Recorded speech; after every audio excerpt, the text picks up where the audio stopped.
Good morning. এই সকাল সকাল উঠে বাবানকে অফিস বেরোচ্ছে বলে ছাড়তে গেছিলাম গেটের সামনে, আর এসে দেখি এই জল ঢুকছে আস্তে আস্তে, ড্রেন পুরো ভরে গেছে। আর আজকে একটা পার্সেল এসছে, তাও 8 দিন আগে অর্ডার করেছিলাম জেফা ইন্টারন্যাশনাল থেকে একটা শাড়ি।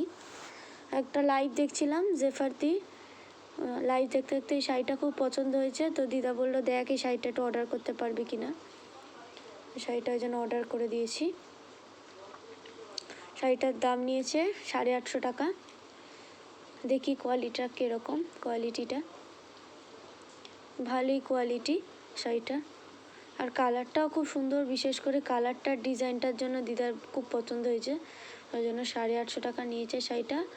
আর খুব ভালো কোয়ালিটিটা, দিদার পরে বেশ ভালোই লাগবে, বয়স্ক মানুষ আরাম লাগবে, খুব নরম শাড়িটা, সফট। আর এই ডিজাইনটার জন্য বিশেষ করে বেশি ভালো লাগছে, আর কালারটাও খুব সুপার কালারটা। এই যে দিদা দেখে নিচ্ছে শাড়িটা। আর তার মধ্যে কালকে থেকে যে বৃষ্টি শুরু হয়েছে, বৃষ্টি আর থামার কোনো ব্যাপার নেই, বৃষ্টি হয়েই যাচ্ছে। আর আমাদের জল ঢুকতে শুরু করে দিয়েছে, দেখো আস্তে আস্তে অল্প ঢুকেছে জল। এরপর আরও যদি বৃষ্টি হতেই থাকে তাহলে বিকালের মধ্যে পুরো জল ভরে যাবে, একটা সিঁড়ি ডুবে যাবে। বলতে না বলতেই জল ঢুকে গেছে দুপুরের মধ্যেই, বিকেলের অপেক্ষাও আর হয়নি, দুপুরের মধ্যেই জল ঢুকে গেছে, একটা সিঁড়ি প্রায় ডুবেই গেছে। আর পুরো ড্রেন তো পুরো টাবুডুবু ভর্তি, রাস্তায় ড্রেনটা, জল পাস হবে কোথা দিয়ে, পাস হওয়ার কোনো এ নেই, চারিদিকেই জল ভরে আছে, কোথাও যাওয়ার জায়গা নেই জল পাস হওয়ার। দেখো পুরো জলের অবস্থা খারাপ। বাবানের গাড়িটা ভাগ্যিস একটু উঁচু জায়গায় রয়েছে, নাহলে ওর গাড়িটাও ভিজে হয়ে যেত, জলে খারাপ হয়ে যেত।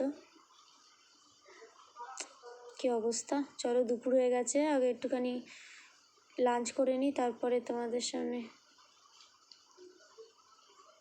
কি হয়েছে চলো দেখাই। এইটা হচ্ছে ঝিঙে আলু পোস্ত হয়েছে, তারপরে হয়েছে এই দেখো ডাল হয়েছে, বোয়াল মাছ হয়েছে, ঝাল হয়েছে, বোয়াল মাছের ঝাল, লোটে মাছ, আর এটা হচ্ছে শাক ভাজা হয়েছে, কলমি শাক ভাজা। আর আমি ভাত নিয়ে বসে গেছি খেতে।